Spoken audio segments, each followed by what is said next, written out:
नमस्कार साथियों, आज हम लोग एक नए वीडियो के साथ आपके सामने आ रहे हैं। वेजिटेटिव या asexual method of propagation. Propagation means multiplication of plant. तो मल्टीप्लिकेशन ऑफ प्लांट अभी तक हम लोगों ने बात किया था सेक्सुअल मेथड ऑफ मल्टीप्लिकेशन यानी प्रोपेगेशन। सेक्सुअल मेथड जो सीड से मल्टीप्लाई किया जाए, जिस पौधे का मल्टीप्लिकेशन हुई, राइस, मेज, tomato, potato, not potato, tomato, brinjal, इसको आप किससे मल्टीप्लाई करते हैं? सीड से यानी सेक्सुअल मेथड से। आज हम लोग बात करते हैं एसेक्सुअल मेथड ऑफ प्रोपेगेशन यानी प्रोपेगेशन की वो टेक्निक जिसमें सीड यूज नहीं की जाती है, यानी multiplication of plant through vegetative part of other than the seed. तो उस पर हम लोग आज बात करेंगे। विषय पे जाने से पहले हम आपके साथ इस बार कुछ नए तरीके से आने का प्रयास किया, कुछ क्वेश्चन एमसीक्यू और कुछ ट्रू एंड फॉल्स। इस एमसीक्यू को आपके सामने हम एक बार रखते हैं। एक बार देखिए, अगर इसका जवाब आपको अच्छा आता है तो आप कोई बात नहीं है, लेकिन इस 10 MCQ and true and false के बाद आपको दावे के साथ कहता है, इस वीडियो देखने के बाद ये 10 का जवाब तो आप दे ही पाएंगे, इससे जुड़े हुए अन्य सारे क्वेश्चन का जवाब दे पाएंगे। पहला एमसीक्यू क्या है? Potato can be propagated by, अब आपको बताना है seed, tuber, both A and B या none of them. Plant propagated by suckers, cardamom, bamboo, banana और all of them. By which technique we can combine two genotype in a single plant? Cutting, tissue culture, budding, none of these. Plant propagated by which means have precocious bearing capability? Seed, cutting, tissue culture, all vegetatively propagated plant. Wild pear, male can be converted into commercial varieties by which technique? Top working, tissue culture, cutting or layering. ये आपको MCQ थी हमारी पांच आपके पास true and false. Propagation by apomictic seed is a technique of vegetative propagation, true और false. Plant cell has no capability of totipotency, true और false. Sapling या plant raised by seed of clone या fruit cultivars may lose their unique characteristics, true or false. Vegetatively propagated plants population are always similar to mother plant, true or false. Chance seedling or bud sport can maintain only by vegetative technique of propagation, true and false. दोस्तों ये 10 question आप एक बार जवाब जरूर सोचिए। हम आपको इसका सही जवाब इस वीडियो के लास्ट में आपके सामने रखेंगे। तो चलिए हम बात करते हैं वेजिटेटिव या asexual propagation means propagation other than the seed but apomictic seed. अगर एपोमिक्टिक सीड के माध्यम से किसी प्लांट का मल्टीप्लिकेशन होगा तो क्या सेक्सुअल होगा या एसेक्सुअल? दोस्तों एपोमिक्टिक सीड चूंकि इसमें मेल और फीमेल गैमेट फ्यूज नहीं होता है, तो इसके जो प्लांट्स बनते हैं वो बिल्कुल मदर प्लांट्स के जैसे होते हैं। तो एपोमिक्टिक सीड के माध्यम से प्रोपेगेटेड प्लांट को वेजिटेटिवली प्रोपेगेटेड कैटेगरी में डाला गया है। डिटेल आपको समझना है कि क्यों एपोमिक्टिक सीड मदर प्लांट से मिलता जुलता है। इसको अगर आपको समझना होगा तो आप मेरे एक वीडियो जिसका लिंक शेयर कर रहे हैं पॉलीइम्ब्रियानी के ऊपर है, जरूर देखिएगा। आप सब जानते हैं कि प्लांट्स के एक पार्ट्स को यदि हम फेवरेबल कंडीशन दें तो उसके अंदर कैपेबिलिटी है कि अदर पार्ट्स को रीजनरेट कर लेता है। ये भी कह सकते हैं कि होल प्लांट को रीजनरेट कर लेता है। यही कैपेबिलिटी यानी सेल, जो प्लांट का लिविंग सेल है, जो स्मॉलेस्ट यूनिट ऑफ बॉडी है प्लांट बॉडी का, उसके अंदर जेनेटिक इंफॉर्मेशन होने के नाते वो ये कैपेबिलिटी रखता है कि होल प्लांट के जनरेट कर सके। इस कैपेबिलिटी को कहते हैं टोटीपोटेंसी, यानी प्लांट सेल में जो कैपेबिलिटी है होल प्लांट्स को जनरेट करने की, इसी कैरेक्टर्स को, इसी प्रॉपर्टी को कहा जाता है टोटीपोटेंसी। और टोटीपोटेंसी के कैरेक्टरिस्टिक्स होने के कारण प्लांट को वेजिटेटिवली प्रोपेगेटेड या टिश्यू कल्चर से प्रोपेगेट किया जाना संभव हो सकता है। अब बात करते हैं वेजिटेटिव प्रोपेगेशन या सेक्सुअल मेथड ऑफ प्रोपेगेशन के बेनिफिट क्या है। पहला बेनिफिट ईज ऑफ प्रोपेगेशन या मल्टीप्लिकेशन ऑफ सीडलेस कल्टीवार या प्लांट्स। आप जानते हो जैसे पोटैटो है, इजी टू, पोटैटो का सीड नहीं बनता है ऐसा नहीं है, पोटैटो का सीड भी बनता है।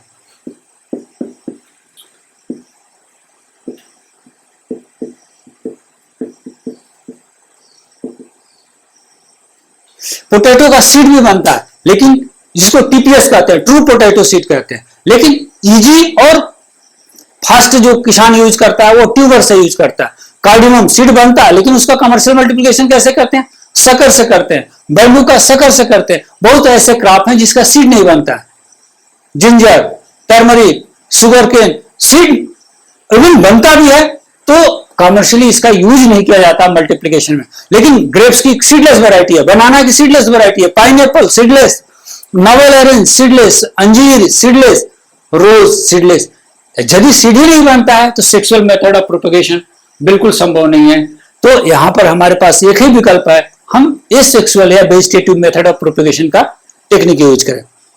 दूसरा, हम कहते हैं कि हॉर्टिकल्चरल क्रॉप्स में क्लोन्स का एक शब्द यूज किया जाता है। दोस्तों पहले हम ये समझ लें, जो भी पेरेनियल प्लांट्स हैं, चाहे वुडी हो या हर्बेसियस हो, अगर पेरेनियल नेचर का है तो उसकी जो जेनेटिक कंस्टिट्यूशन है वो हेट्रोजाइगस, हाईली हेट्रोजाइगस है। तो हाईली हेट्रोजाइगस अगर प्लांट हो और उसकी सैपलिंग प्लांट्स को अगर यदि उसके सीड से तैयार किया जाए तो देयर में भी chance of losing their unique characteristics. वो अगर सीड को आप बो लगाओगे, उसी के दशहरी के सीड को लगाओगे तो गारंटी है कि दशहरी के सारे कैरेक्टरिस्टिक्स उसमें नहीं आएंगे। दूसरा, पेरेनियल प्लांट्स होने के नाते इनकी क्या होता है, ब्रीडिंग साइकिल लंबी होती है। आप मैंगो के सीड लगाओगे तो मैंगो का फ्रूट आने में 8 से 10 साल लग जाता है। तो जब ब्रीडिंग साइकिल लंबी होती है तो क्या प्रॉब्लम हो सकता है, ब्रीडिंग स्लो होती है। तो इन दोनों कंडीशंस में कि पेरेनियल है, हेट्रोजाइगस है, ब्रीडिंग साइकिल स्लो है, तो ऐसे कंडीशन में यदि मोस्ट ऑफ द जो हॉर्टिकल्चर ट्री, फ्रूट ट्रीज है, उनके जो वैरायटीज हैं, यूनिक सीडलिंग, यूनिक जो सुपीरियर क्वालिटी सीडलिंग, कई बार आपने सुना होगा चांस सीडलिंग।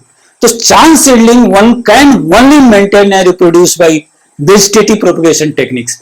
तो वेजिटेटिव प्रोपगेशन टेक्निक के माध्यम से इस कंडीशन में फ्रूट्स क्रॉप का इंप्रूवमेंट अगर चांस सीडलिंग के रूप में कहीं दिखे तो उसको मल्टीप्लाई किया जा सकता है, मेंटेन की जा सकती है। और ऐसे पॉपुलेशन को क्लोन्स कहा गया। आपको एनिमल क्लोन्स पर भी बात आई होगी, डॉली का नाम आपने सुना होगा। प्लांट जितने cutting, budding, grafting, all are the clones. Even कई यूकेलिप्टस के भी कटिंग के माध्यम से, टिश्यू कल्चर के माध्यम से पौधे तैयार किए, लोग कहते हैं क्लोनल प्लांट है। यानी प्रोपगेशन या plant population multiply by the vegetative means are known as the clone. अब ये तो रही चांस सीडलिंग की। नेचर में बहुत सारे म्यूटेशन, म्यूटेशन शब्द आपने सुना होगा। म्यूटेशन सडन हेरिटेबल चेंज हो जाते हैं। और सडन चेंज क्यों हो जाते हैं? नेचर में अपने आप भी हो जाते हैं। स्पॉन्टेनियस म्यूटेशन जिसको कहा जाता है। म्यूटेशन आप जानते हैं, सूर्य की रोशनी के साथ बहुत सारे रेज आते हैं, तो इन रेज के माध्यम से संभावना रहती है कि कोई जेनेटिक चेंजेज हो जाए, और इस जेनेटिक चेंजेज को कहते हैं स्पॉन्टेनियस म्यूटेशन। शायद इसी बिलीव के कारण जब हम लोग जब छोटे होते थे, अभी भी लोगों को बिलीव है कि अगर सूर्य ग्रहण और चंद्र ग्रहण लग रहा हो तो प्रेग्नेंट लेडी को घर से बाहर नहीं निकलना चाहिए। शायद ये विश्वास था, और साइंटिफिक रूप से भी इसका जस्टिफिकेशन माना जाता है कि उस समय जो सूर्य की कुछ ऐसी रेज धरती पर आती है, अर्थ पर आती है, जिसके कारण जो प्रेग्नेंट लेडी के भ्रूण है उस पर एडवर्स इफेक्ट पड़ सकता है। दोस्तों, ह्यूमन बीइंग तो घर में सुरक्षित रह जाता है, पेड़ पौधे ये सब बाहर हैं, ओपन में है। तो कई बार इस समय आने वाले नॉर्मल रेज प्लांट्स में जो जेनेटिक चेंजेस कर देते हैं उसको स्पॉन्टेनियस म्यूटेशन कहलाता है। और इस तरह के म्यूटेशन को भी अगर मेंटेन रखना हो, मल्टीप्लाई करना हो, प्रिजर्व करना हो, खासतौर पर फ्रूट ट्रीज में, पेरेनियल्स में, तो vegetative technique one of the best technique to maintain it and multiply it. और इसी जो क्लोन शब्द है ना, क्लोन जब ह्यूमन व्यक्ति अपने कमर्शियल बेनिफिट के लिए किसी क्लोन का यूज करता है तो उसी को हॉर्टिकल्चर क्रॉप्स में कल्टीवार कहा जाता है। कई बार आपको कल्टीवार और वैरायटी को लेकर कंफ्यूजन होगा। जनरली वैरायटी शब्द यूज किया जाता है जो सीड मल्टीप्लाई प्लांट है, और जिनको वेजिटेटिव मल्टीप्लिकेशन करते हैं उनमें उस क्लोन ऑफ ग्रुप को जो सिमिलर नेचर के होते हैं, तो दशहरी को क्या कहा जाता है, दशहरी कल्टीवार। ऐसे लोग वैरायटी वर्ड यूज करते हैं, कल्टीवार है ये कल्टीवार। अगर चांस सीडलिंग के रूप में देखें, थॉमसन सीडलिंग से ऑल्सो चांस सीडलिंग, बार्टलेट पियर है, डेलिशियस, होल डेलिशियस वैरायटी किसी साइंटिफिक कम्युनिटी ने ब्रीडिंग टेक्निक से नहीं बनाया। ये पेरू जावा में डेलिशियस ग्रुप की खोज हुई, ये एक तरह से चांस सीडलिंग था। लोगों ने इसको इस वेजिटेटिव टेक्निक से मल्टीप्लाई किया, इसके क्लोन तैयार किया और डेलिशियस नाम से इसके कल्टीवार का नाम डेलिशियस रखा गया। और आज की डेट में तो इसके बहुत सारे कलर म्यूटेशन है, बहुत सारे बॉडी स्पोर्ट्स है। जब म्यूटेशन एक टहनी पर हो, एक बर्ड के ऊपर हो, तो कई बार उसको बॉडी स्पोर्ट भी यूज करते हैं। तो आज की डेट में दशहरी के अगर डेलिशियस के देखें तो royal delicious, red delicious, golden delicious, star Kings delicious, बहुत सारे इसके म्यूटेशन है, कलर वेरिएशन है। दशहरी और लंगड़ा, दशहरी के बारे में कहानी जानते हैं? दशहरी कहा जाता है जो लखनऊ है, जहां पर मैंगो का बेल्ट माना जाता है। दशहरी एक विलेज है काकोरी के पास, काकोरी का नाम आपने मॉडर्न हिस्ट्री में सबने जानते होंगे। और उस विलेज में एक पेड़ था, चांद सीडलिंग थी, और उसी का क्लोन आज एक कल्टीवार के रूप में आपके सामने है। तो दशहरी इज ऑल्सो ए चांद सीडलिंग, और उस चांद सीडलिंग को मेंटेन एंड मल्टीप्लाई किया गया वेजिटेटिव टेक्निक से, जिसकी आज हम लोग बात करते हैं। प्रोडक्शन ऑफ टू टाइप, चूंकि हम इसमें जो प्लांट्स का एक पार्ट यूज करते हैं तो कोई जेनेटिक मेकअप में चेंज नहीं करते। जब जेनेटिक मेकअप में चेंज नहीं करते हैं तो जो जनरेशन पैदा होती है, जो अगला जनरेशन हम बनाते हैं, पौधे बनाते हैं, वो क्या होता है? वो यूनिफॉर्मिटी, ग्रोथ में, यील्ड में, क्वालिटी में, इन ऑल एस्पेक्ट मोर और लेस 100% यूनिफॉर्म होता है और मदर प्लांट्स के सिमिलर होता है। अब आता है कंट्रोल ऑफ ग्रोथ फेज। जो अगर आप विगरस प्लांट की विगरस के नजरिए से देखें तो vegetatively propagated plants are less vigorous than the seedling propagated plant. Seedling पेड़ देखें, अगर मैंगो की बात करते हैं तो बड़ा दरख्त होता है, लेकिन वहीं दशहरी, लंगड़ा या जो भी प्लांट आपके पास होगा, आम्रपाली होगा, वेजिटेटिवली प्रोपेगेटेड तो कंपैरेटिवली स्मॉलर होता है। दोस्तों, ये वेजिटेटिव प्रोपेगेटेड प्लांट्स केवल साइज में ही छोटे नहीं होते हैं, इसमें और भी कैरेक्टरिस्टिक्स है। Vegetative propagated plant propagation technique से आप किसी डैमेज प्लांट को रिपेयर कर सकते हो। आप कहोगे डैमेज प्लांट का रिपेयर का अर्थ क्या हुआ? आपके पास मान लीजिए आपने बड़ी एक खूबसूरत सा कोई पौधा है, खूबसूरत मतलब जिसमें quality and quantitative and qualitative characteristics बहुत यूनिक है, और वो किसी कारणवश उसका बार उसका डैमेज हो गया, रोडेंट ने डैमेज कर दिया, किसी मैकेनिकल का काम हुआ, ट्रैक्टर टाली से रगड़ खा गया, और आपको उस प्लांट्स को किसी भी हालत में बचाना है तो बचाने का तरीका, रिपेयरिंग का टूल्स वेजिटेटिव प्रोपेगेशन टेक्निक के माध्यम से किया जा सकता है, ब्रिज ग्राफ्टिंग या इनार्चिंग के माध्यम से। तो एक तरह से कह सकते हैं रिपेयरिंग, जैसे वो हड्डी टूटने के बाद डॉक्टर ने बहुत सारे टेक्निक यूज करता है, इसमें इस तरह की टेक्निक के यूज कर सकते हैं वेजिटेटिव टेक्निक से। एक और जो इसके बेनिफिट है वो है combining of two genotype, more than one genotype in a single plant, और then ensuring the benefit of root star.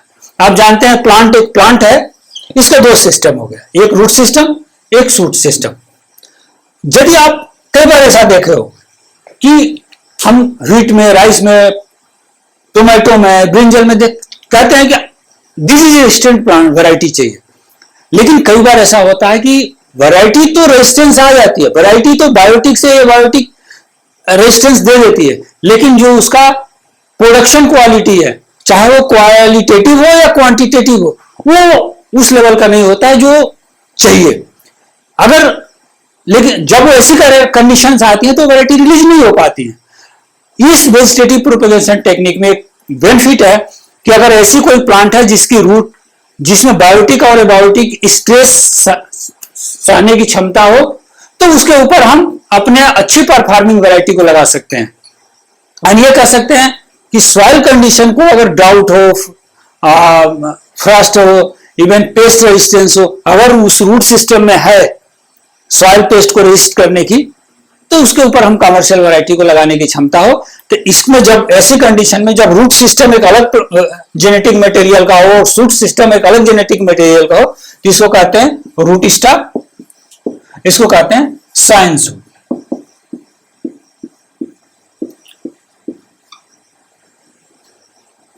तो इस तरह से अगर आप देखें ये टेक्निक का यूज हार्टिकल्चर क्रॉप्स में मतलब बहुत कमर्शियल्स में किया गया। सेव की बात आपने सुनी होगी, सेव में आपने ड्वार्फिंग रूट स्टॉक की बात सुनी होगी। ईस्ट मालिंग रिसर्च स्टेशन है इंग्लैंड में, उन्होंने बहुत पहले एक M27 रूट स्टॉक बनाया, M27 very dwarf root stock, M9 dwarfing root stock, M7, M26, MM106, ये सेमी ड्वार्फिंग रूट स्टॉक है। यानी अगर प्लांट की साइज विगरनेस के नजरिए से देखें तो ये रूट स्टॉक में कैपेबिलिटी है कि प्लांट की होल साइज को अलग अलग कैटेगरी में कंट्रोल कर सकता है। MM106 में एक और बेनिफिट है, यदि सेव की आप MM106 रूट स्टॉक यूज करते हैं, है तो सेमी ड्वार्फिंग, लेकिन इसके साथ ही साथ इसमें फायदा क्या है, जो उली फीड, जड़ में लगने वाली उली फीड है या कॉलर जोन में लगने वाला कॉलर रॉट है, ये दोनों के प्रति इसके रेजिस्टेंस है। तो ऐसी कंडीशन, ऐसे फील्ड जहां पर उली फीड ज्यादा हो या कॉलर रॉट की प्रॉब्लम हो, वहां पर आप MM106 या MM series, morning Merton series के रूट स्टॉक भी आप यूज कर सकते हैं। तो देखिए रूट स्टॉक ऊपर तो आपकी जो वैरायटी आपको पसंद है, आप डिलीशियस वैरायटी पसंद हो डिलीशियस बांधो, या अन्य आप इस पर वैरायटी पसंद हो तो इस पर यूज करो, लेकिन रूट सिस्टम आप अपने कंडीशन के हिसाब से आप यूज कर सकते हो। नाशपाती BA29, अगर BA29 रूट स्टॉक यूज करते हो तो सेमी ड्वार्फिंग है और निमेटोड रेजिस्टेंस है। तो निमेटोड की प्रॉब्लम है आपके यहाँ और नाशपाती की खेती करना चाहते हो तो BA29 यूज कर सकते हैं। चेरी में Colt root stock, semi dwarfing. Citrus में अगर आपका ऐसे एरिया में आप सिट्रस की खेती करना चाहते हो जहां फ्रॉस्ट की प्रॉब्लम है या निमेटोड की प्रॉब्लम है या जड़ सड़ने रूट रॉट की प्रॉब्लम है या ट्रिस्टेजा वायरस की प्रॉब्लम है, आप ट्राइफोलिएट ऑरेंज को as a root stock use कर सकते हैं। ऊपर आप जो कमर्शियल वैरायटी चाहे लगाए। अगर आप साल्ट अफेक्टेड सॉइल में, जहां सालाइन सॉइल हो या ड्राउट की प्रॉब्लम हो या ट्रिस्टेजा वायरस की प्रॉब्लम हो, वहां पर आप सिट्रस का कल्टीवेशन करना चाहते हैं तो रंगपुर लाइन को आइए रूट स्टॉक यूज करिए और साइंस सूट अपने नीड के हिसाब से करिए। मैंगो है, अगर सलाइन सॉइल में मैंगो करते हैं तो गुमेरा वन रूट स्टॉक को आप यूज कर सकते हो। ऊपर चाहे दशहरी आप लगाइए, लंगड़ा लगाइए, चौसा लगाइए, जो आपकी रिक्वायरमेंट। यह रूट स्टॉक का बेनिफिट पहले केवल फ्रूट में लिमिट था, नाउ इट इज वेजिटेबल्स में फ्यूजेरियम एंड वर्टिसिलियम विल्ट को कंट्रोल पाने के लिए ग्राफ्टिंग की जाने लगी है, खासतौर पर सोलेनेसियस में, टोमेटो में, जहां पर प्रिसीजन फार्मिंग का कंसेप्ट आया है वहां ग्राफ्टिंग होने लगी। ऐसे जेनेटिक मटेरियल आइडेंटिफाई कर लिए गए हैं जिनमें फ्यूजेरियम एंड वर्टिसिलियम विल्ट के प्रति रेजिस्टेंस है और जो कमर्शियल वैरायटी है उसको उस पर ग्राफ्ट किया जाता है। तो दोस्तों ये जो वेजिटेटिव टेक्निक है, इससे हम दो जेनेटिक मटेरियल का एक साथ बेनिफिट उठा सकते हैं। नेक्स्ट बेनिफिट है इस टेक्निक का जुवेनाइल फेज का रिडक्शन। जुवेनाइल फेज यानी बाल अवस्था, कितना कम से कम बाल अवस्था जुवेनाइलिटी को, यानी जब आप पौधे लगाए और कितना जल्दी उसमें फ्रूटिंग आ रही है, इसको कहते हैं जुवेनिलिटी। अब इस जुवेनिलिटी को आपने घटा दिया तो किसान के लिए बहुत बड़ा वरदान है। अगर मैंगो का सीडलिंग लगाकर 8 से 10 साल लगता है तो किसान को 8 से 10 साल इंतजार करना पड़ता था। अगर वही वेजिटेटिव टेक्निक्स आप यूज करते हो तो किसान 4 से 5 साल, किसी किसी क्रॉप में 3 से 4 साल। तो as comparison to seedling plant, vegetatively propagated plant precocious nature का होता है। प्रिकॉशियस नेचर मतलब early to bear means early to flower, early to fruiting की क्वालिटी होती है। यानी वेजिटेटिव प्रोपेगेशन टेक्निक सिर्फ प्रोपेगेशन टेक्निक नहीं है, इसके और सारे भी बेनिफिट्स इस पौधों में हैं। कई बार आपके गांव में, आपके खेत में, आपके हिल्स में ऐसे प्लांटिंग मटेरियल जैसे जिसमें फ्रूट्स लोअर क्वालिटी का आ रहे हैं, सीडलिंग है, मैंगो के सीडलिंग है या पियर के सीडलिंग है या इवन एप्पल के सीडलिंग है, लेकिन वो तो देसी है, उसकी क्वालिटी अप टू मार्क नहीं है जिससे आप बाजार जा सके या आप खुद कंज्यूम कर सके। आप चाहते हो कि इसकी पौधे को हम काटने के बजाय इसका सिस्टम बदले, तो एक किया जा सकता है थ्रू टॉप वर्किंग या फ्रेम वर्किंग। देखिए मैं एक फोटो के साथ ये बात आपके साथ रखता हूं।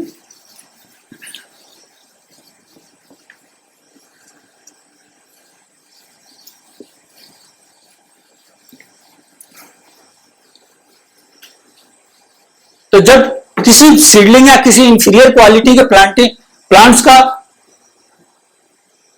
बदलना हो तो जो टेक्निक यूज की जाती है उसे कहते हैं टॉप वर्किंग या फ्रेम वर्किंग, यानी changing the top of plant by desirable cultivar, उसको कहते हैं टॉप वर्किंग। अब देखिए फोटो है, एक सीडलिंग प्लांट है और ये फोटो देहरादून का ही है। एक सीडलिंग प्लांट है था और सीडलिंग प्लांट को इन्होंने ऊपर से टॉप कटिंग किया। देखिए सीडलिंग प्लांट अब तो कितने हैवी ग्रोथ में है। उसके बाद जो टहनियां आई, उस टहनियों को अलग अलग वैरायटी, और इसमें 40 वैरायटी, आप 40 वैरायटी गिनिए, 10 मैंगो की कितनी होगी, मैंगो की 40 वैरायटी बांधी गई है। अब most of them are the मतलब सरवाइव कर रही है और देखिए अभी ग्रोथ की पोजीशन है। तो आप ये कह सकते हो ना कि we can create orchard on a single tree. अगर आप एक पेड़ पर 10 वैरायटी, 5 वैरायटी या 4 वैरायटी भी मिल जाए, आप लंगड़े में मिल जाए, दशहरी भी मिल जाए, लखनऊ सफेदा भी मिल जाए, चौसा भी मिल जाए, तो ये आपके इंडिविजुअल किचन गार्डनर हो या हॉबिस्ट हो, उसके लिए इससे बेस्ट कुछ नहीं हो सकता। तो ये तो 40 वैरायटी की बात हुई। ये काम केवल मैंगो में नहीं, इवन पहाड़ की जो हम मेहल की बात करें, मेहल का भी ढांचारोपण कर मेहल वाइल्ड पियर जो है, वाइल्ड पियर को मेहल कहा जाता है। पहाड़ में ये बहुतायत में अपने आप ग्रो करता है, लेकिन किसी कमर्शियल काम का नहीं है। इस वाइल्ड पियर को हम टॉप वर्किंग या फ्रेम वर्किंग के माध्यम से कमर्शियल वैरायटी में बदल सकते हैं। और एक बार तो गवर्नमेंट ने इस पर बहुत कमर्शियल अभियान चलाया और कुमाऊं में इस पर सब पर गोला नाशपाती लगी। अनफॉर्चुनेटली गोला नाशपाती की मार्केट वैल्यू उतना नहीं रही, लेकिन इसका अर्थ नहीं आप गोला नहीं, आज मॉडर्न वैरायटीज जो कलरफुल वैरायटीज हैं पियर की, वो बांध सकते हैं। तो वाइल्ड को आप कमर्शियल में कन्वर्ट कर सकते हैं through this vegetative propagation technique of top working and frame working. Even कई बार आप एक चीज और बता दें, इस टेक्निक का यूज कर सिर्फ इंफेरियर को नहीं बदल सकते। आप दशहरी में हमने बात करती थी झुमका डिजीज की, आप हमारा झुमका डिजीज का वीडियो का लिंक शेयर करेंगे, जरूर देखना हो तो आप अगर इंटरेस्ट होगा। झुमका डिजीज मोर और लेस प्रॉब्लम किसमें है, झुमका डिजीज में क्या होता है, जो मैंगो का है वो एक मार्बल साइज का फ्रूट बनता है और वो उसी साइज पर 1 महीने के आसपास लटका रहता है, देन ड्रॉप कर जाता है। ये देखा गया कि प्रॉब्लम है पॉलिनेशन की, प्रॉब्लम पॉलिनेशन की क्लाइमेटिक कारण भी से भी हो सकता है। ये भी पाया गया ये पॉलिनाइजर वैरायटी की कमी कारण हो सकता है, क्योंकि मोनोकल्चर ऑफ दशहरी मलिहाबाद वाले क्षेत्र में बहुत ज्यादा हुई है। अब मोनोकल्चर ऑफ दशहरी में पॉलिनेशन प्रॉब्लम देखी गई है। तो ऐसे कंडीशन में जो स्टेब्लिश ऑर्चर्ड है उसमें कुछ ट्रीज के आप फ्रेम वर्किंग कर पॉलिनेशन वैरायटी लगा सकते हैं। देखिए उसी पेड़ का अब तो कुछ फ्रूटिंग, सैंपल फ्रूटिंग भी आने लग गए हैं। तो इस तरह के बेनिफिट आप ले सकते हैं। यह सिर्फ एक पेड़ पर बहुत सारे वैरायटी लगाने का ही टेक्निक नहीं है, इवन अलग अलग स्पीसीज को सेम जीनस के प्लांट पर भी लगाकर यह टेक्निक यूज की जा सकती है। जैसे पीच की आपने बात करी, देखिए एक और टेक्निक है, ये फोटोग्राफ है, ये मैंगो का है, यह थोड़ी इसमें टेक्निक अलग तरीके से यूज की गई है। सीडलिंग प्लांट को सीधे सीधे सीधे आपको कन्वर्ट कर दिया गया हमने किसमें, कमर्शियल वैरायटी में।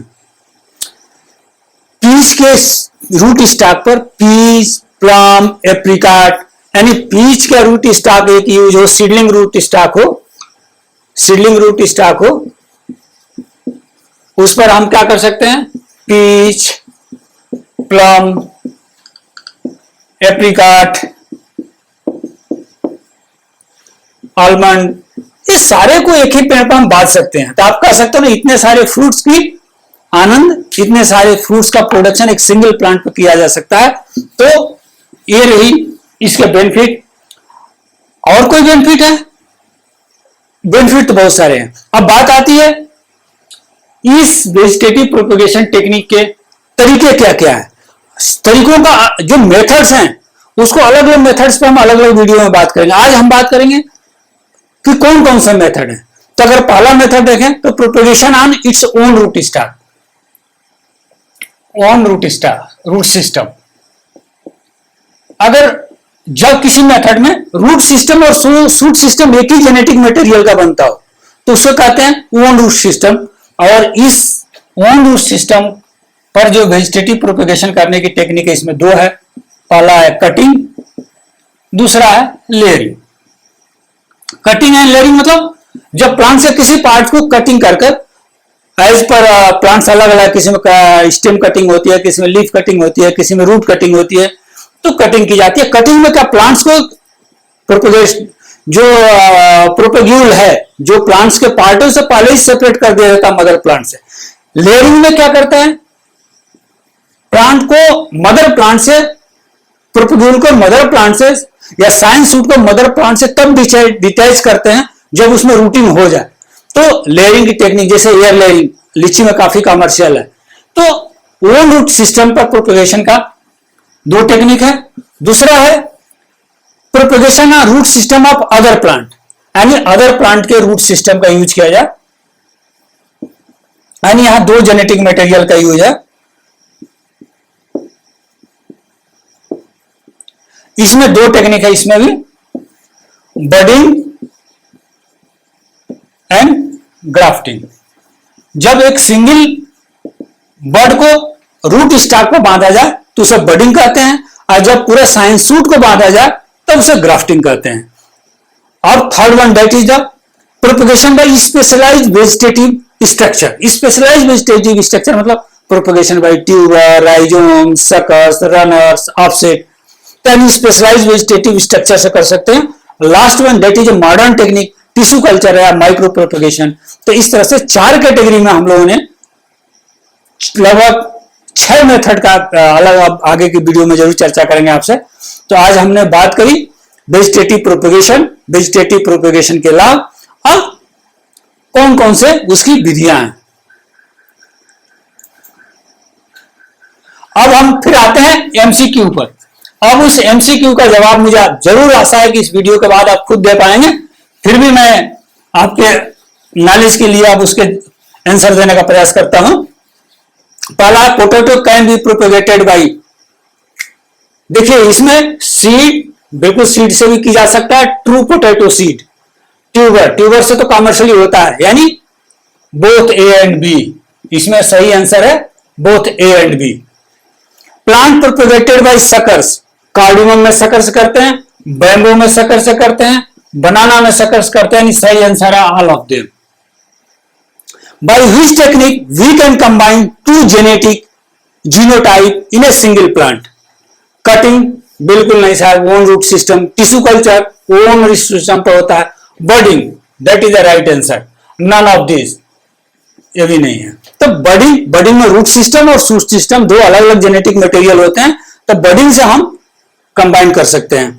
Plant propagated by which means have precocious bearing, precocious bearing कितनी जल्दी फ्लावरिंग और फ्रूटिंग में आती है, किसमें वो विशेषता है? सीड में नहीं साहब, ये तो इसमें तो बहुत टाइम लगता है। कटिंग सही है, टिश्यू कल्चर सही है, ऑल वेजिटेटिवली प्रोपेगेटेड। तो आप ये कह सकते हो, चूंकि ये भी वेजिटेटिव प्रोपेगेशन टेक्निक है, ये भी वेजिटेटिव प्रोपेगेशन टेक्निक है, तो इसका सही जवाब है all vegetatively propagated plants are the precocious bearer. Wild pear मेहल can be converted into commercial varieties by which technique? Top working बिल्कुल सही जवाब है। टिश्यू कल्चर से नहीं कर सकते, कटिंग से नहीं कर सकते, लेयरिंग से नहीं कर सकते। अब आइए true and false.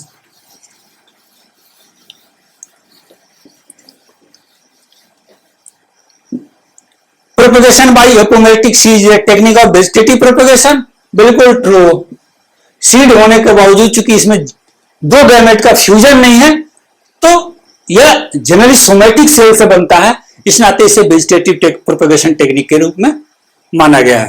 Plant cell has capacity of totipotency, बिल्कुल सही जवाब है, क्योंकि टोटीपोटेंसी के कारण ही एक प्लांट को कटिंग से, बडिंग से, ग्राफ्टिंग से या टिश्यू कल्चर की से तैयार किया जा सकता है, क्योंकि एक सेल में कैपेसिटी है कि पूरा प्लांट के जनरेट कर सकता है।